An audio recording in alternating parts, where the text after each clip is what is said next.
Olá pessoal, olá a todos. Continuação agora, questão 132, 133, 134 e 135. Até já, vamos fazendo a questão. Textos para a questões 132 e 133, 133. No texto 1, já o tempo em que via a convivência como viável, só exigindo desse bem comum, piedosamente, o meu quinhão, já foi o tempo em que se consentia num contrato, deixando muitas coisas de fora, sem ceder, contudo, no que me era vital. Já foi o tempo em que reconhecia a existência escandalosa de emanados valores, coluna vertebral de toda ordem, mas não tive sequer o sopro de necessário, e negado o respiro, me foi imposto o sufoco, e é a consciência que me libera. É ela, hoje, que me empurra. São outras agora minhas preocupações. É hoje outro o meu universo de problemas. No mundo estapafúrdio, definitivamente fora de foco, cedo ou tarde tudo acaba se reduzindo a um ponto de vista. E você que vive paparicando as ciências humanas, nem suspeita que paparica uma piada.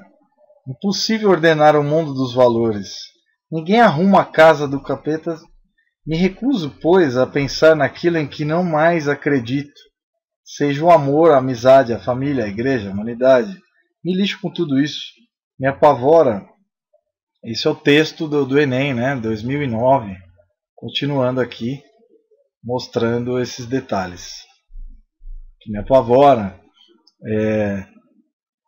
Então me lixo de tudo isso, me apavora ainda a existência, mas não tenho medo de ficar sozinho. Foi conscientemente que escolhi o exílio, né? Conscientemente que escolhi o exílio, me bastando hoje o cinismo dos grandes indiferentes. Nassaram um copo de cólera. Bom, continuando aqui a leitura, agora vamos para o texto 2. Fazendo a análise do texto 2, Raduan Nasser lançou a novela Um Copo de Cólera, de 1978. Fervilhante na narrativa de confronto verbal entre amantes em que a fúria das palavras cortantes se estilhaçava no ar. O embate conjugal ecoava o autoritário discurso do poder e da submissão de um Brasil que vive sob o jugo da ditadura militar. Então, cômodo, um silêncio inquietante, isto é, disponível em www.terra.com.br. Acesso em 15 de julho de 2009. Bom, nessa parte, então vemos aí a 33. Vamos para a questão 32. Vamos lá, vamos responder então. Considerando-se os textos apresentados.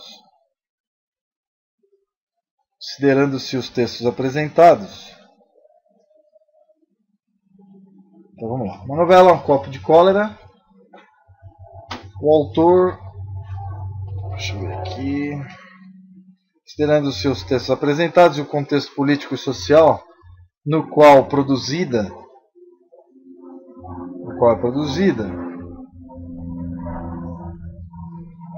considerando-se então os trechos apresentados no qual foi produzida a obra Um Copo de Cólera, verifica-se que o narrador, ao dirigir-se à sua parceira nessa novela, tece um discurso. Então, que tipo de discurso ele vai tecer? Vamos lá. Qual é o tipo de discurso que vai ser tecido aí, pessoal? Então vamos ver.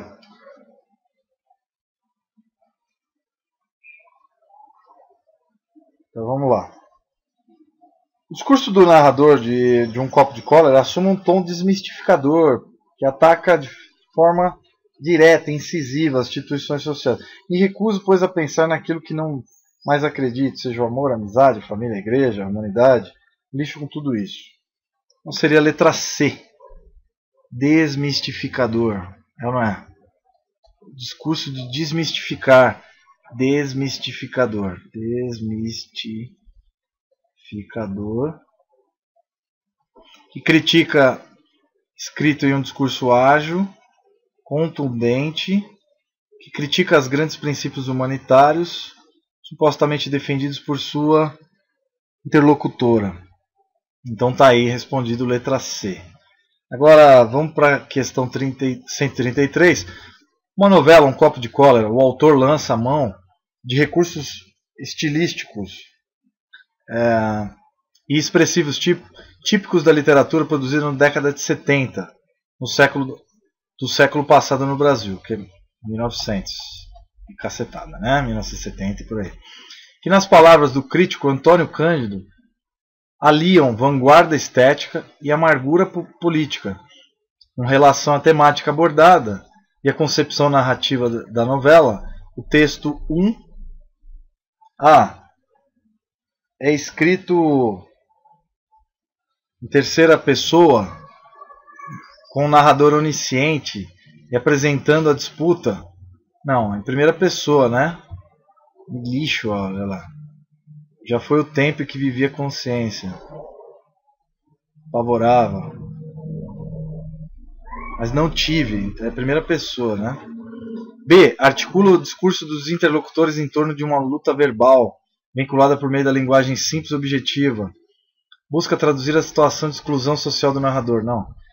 Representa a literatura dos anos 70 no século XX e aborda por meio de expressão clara e objetiva, de ponto de vista distanciado, os problemas da urbanização das grandes metrópoles. Não é isso que ele fala. D. Evidencia uma crítica à sociedade em que vivem os personagens, meio de um fluxo verbal contínuo e tom agressivo. Verdadeiro. Questão letra D. Beleza, turma? Então tá aí, ele é um drama psicológico da mulher moderna acerca da priorização do trabalho em detrimento da vida familiar e amorosa. É isso aí. Ele tira um sarro dessa vida nova da mulher. Então, é um dilema social, ele critica a sociedade dessa época. Bom, vamos para a questão 134. Na 134 nunca se falou, se preocupou tanto com o corpo como nos dias atuais. É comum ouvirmos anúncios de uma nova academia de ginástica, de uma nova forma de dieta, de uma nova técnica de autoconhecimento. Né? E aí vai. E outras práticas de saúde alternativa. Em síntese, vivemos nos últimos anos a redescoberta do prazer, voltando nossas atenções ao nosso corpo. Essa valorização do prazer individualizado se estrutura em um verdadeiro culto ao corpo. Em analogia a uma religião, assistimos hoje ao surgimento de um novo universo, corpolatria. O que é corpolatria? Latria é gostar, idolatria, né? Idolatria de um ídolo, idolatrar. Sobre esse fenômeno do homem contemporâneo presente nas classes sociais brasileiras, principalmente nas classes vamos ver aqui.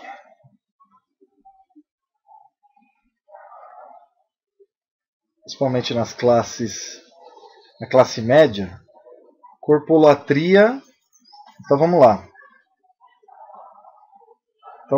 A. É uma religião pelo avesso? Não, né? B. Criou outro ópio do povo, levando as pessoas a buscarem cada vez mais a integração social. Deixa eu ver. Eu não continuei lendo a A, né? É uma religião pelo avesso. Por isso outra religião. Inverteram-se os sinais. A busca da felicidade eterna antes carregava em si a destruição do prazer. Hoje implica no seu culto. Pode ser verdade, pode ser a questão correta. Por enquanto está correta. B. Criou uma tradução dos valores da sociedade subdesenvolvida. Não, isso vem de países desenvolvidos, que também cultuam o corpo. C. É uma tradução dos valores das sociedades subdesenvolvidas. Não. D. Tem como um dos seus dogmas o narcisismo, significando amar o próprio corpo. Como se assim, não. E. Existe desde a Idade Média. Entretanto, esse acontecimento se intensificou a partir da Revolução Industrial. Não, é um fenômeno novo. Letra A. Então, letra A, a resposta correta. Interessante, né? Eu ia cortar só porque ia falar de religião, mas daí você tem que ler tudo, né? Para não errar. Então, letra A tá aí. Agora, questão 135. Falando então dessa... Vamos lá, mais uma. Um texto mais longo. Compare os textos 1 e 2 a seguir, que tratam de aspectos ligados. Então, aqui a questão 135. Aspectos ligados às variedades da língua portuguesa no mundo e no Brasil. Texto 1. Acompanhando os navegadores, colonizadores e comerciantes portugueses em todas as suas incríveis viagens a partir do século XV, o português se transformou na língua de um império. Esse processo entrou em contato forçado, o mais das vezes amigável, em alguns casos, com as mais diversas línguas, passando por processos de variação e de mudança linguística. Assim, contar a história de português do Brasil é mergulhar na sua história colonial e de país independente, já que as línguas não são mecanismos desgarrados dos povos que as utilizam. Nesse cenário são muito os aspectos da estrutura linguística que não só expressam a diferença entre Portugal e Brasil, como também definem no Brasil diferenças regionais e sociais, línguas do Brasil, etc, etc. Texto 2. O barbarismo é vício que se comete na escritura de cada uma das partes da construção ou na pronunciação. Em nenhuma parte da terra se comete mais essa figura da pronunciação que nesses reinos, por causa das muitas nações que trouxeram ao jugo ao nosso serviço, porque bem com os gregos e romanos haviam por bárbaras todas as outras nações estranhas a eles, por não poderem formar sua linguagem. Assim, nós podemos dizer que as nações da África, Guiné, Ásia, Brasil, barbarizaram quando querem imitar a nossa. Gramática da Língua Portuguesa, Porto, editora, 1957.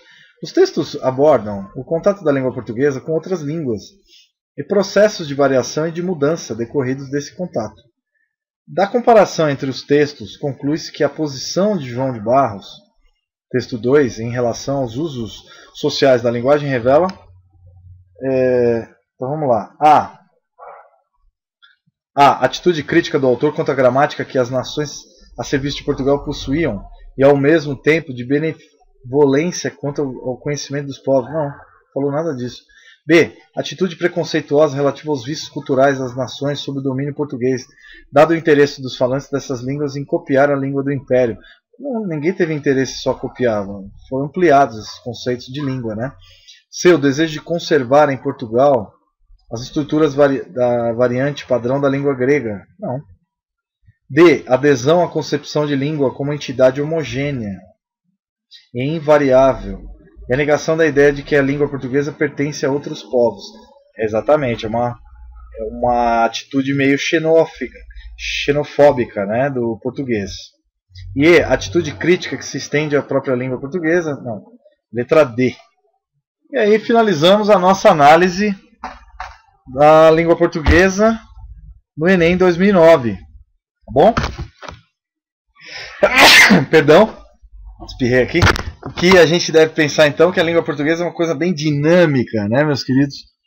Estudem bastante, levem a sério, tá bom? Grande abraço, até mais, até as próximas aulas. Tchau, tchau.